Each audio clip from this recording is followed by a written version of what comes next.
Olá pessoal, falando aqui da equação diferencial fundamental.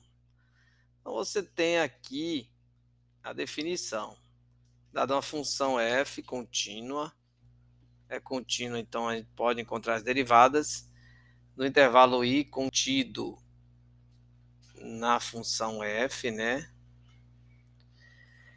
e aplicado em f, definido por intervalo aberto i. Então a operação derivada de y em relação a x é igual à função de x. Isso aqui é a nossa equação diferencial fundamental, ou seja, a derivada de y em relação a x é uma função de x. Então, nesse caso, você tem, né, vamos dar um exemplo aqui, né, nesse espaço aqui, um exemplo. Então, a derivada de y em relação a x é igual a 3x. Então, isso aqui é uma equação diferencial fundamental de primeira ordem. Primeira ordem porque é a primeira derivada. Eu posso usar também a notação de Newton, né? Olha aqui. Bom, então essa solução, como é que encontra? É só fazer um processo chamado antiderivação, que é a integração. Só integração. Você tem aqui a derivada de y em relação a x é igual à função de x. Que eu quero encontrar a solução, ou seja, encontrar a solução é encontrar a primitiva da função. Eu vou fazer a integral dessa função. A integral dessa função vai ser a solução dessa equação, tá bom? Então, isso tudo tem a ver com o teorema fundamental do cálculo. Olha esse exemplo aqui, ó. Cosseno de x, né? Menos 2. Nós já sabemos, constante derivada, que a derivada, quando dá cosseno, quer dizer que a função é o seno, ok? Pode ter um mais c. Agora, quando você fizer esse trabalho de integração, aqui tem um menos 2. Então, isso aí vai mudar um pouquinho, né? A gente pode analisar com o teorema fundamental do cálculo, que usa a integração definida como um x saindo do zero até chegar no x. Quando você faz a integração aqui, o cosseno de uma variável dá seno. E a integral de menos 2, aqui vai ser menos 2 a variável. No caso, substituindo a variável x, porque a variável zero não vai interferir, vai ficar menos 2x. Essa daqui, mais c, é chamada de solução geral. Então, seno de x mais 2x mais c. Isso aqui vai me dar uma família de funções. Mais c. Então, aqui a gente tem como colocar aqui uma família de funções, né? Opa. Essa família vai estar representada, por exemplo, nos gráficos. Agora, vamos ver o seguinte. Eu posso ter também uma solução particular. Destaquei aqui para vocês. Como? Eu preciso de um valor para um ponto dessa função. Então, aqui tem esse valor. Ó, esse exemplo aqui. Nós podemos encontrar esse problema chamado de problema de valor inicial. Caminhando aqui. Ó.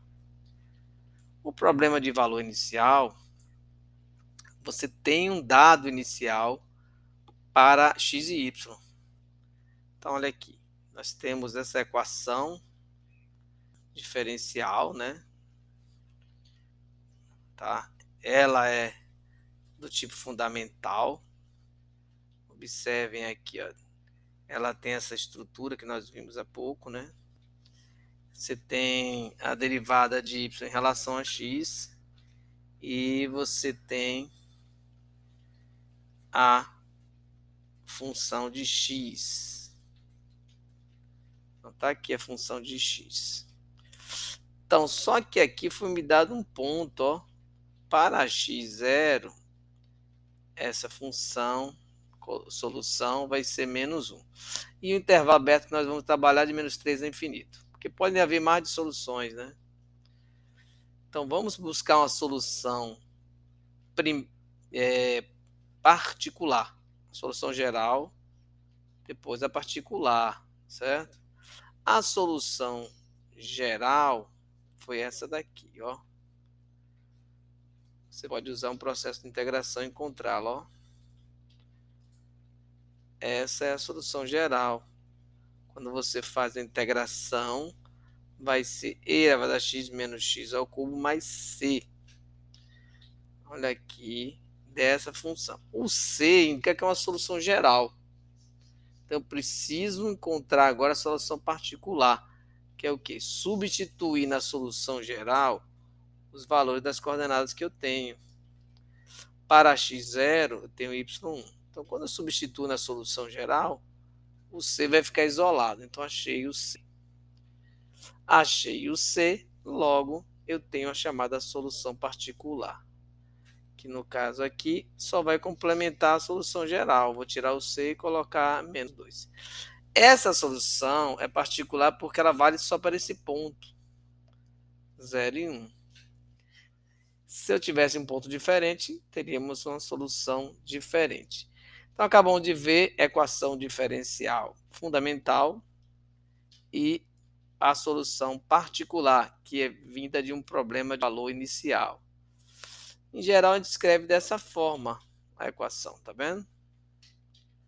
Então, a gente costume a gente escrever com um parêntese envolvendo a EDO e o valor inicial. Lembrando da integração aqui. Quem não lembrou da integral, ó, eu fiz a integral de e elevado a x menos 3x ao quadrado em relação a x.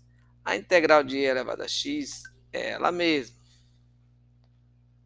Vamos rever isso. Revejam nas tabelas de integração.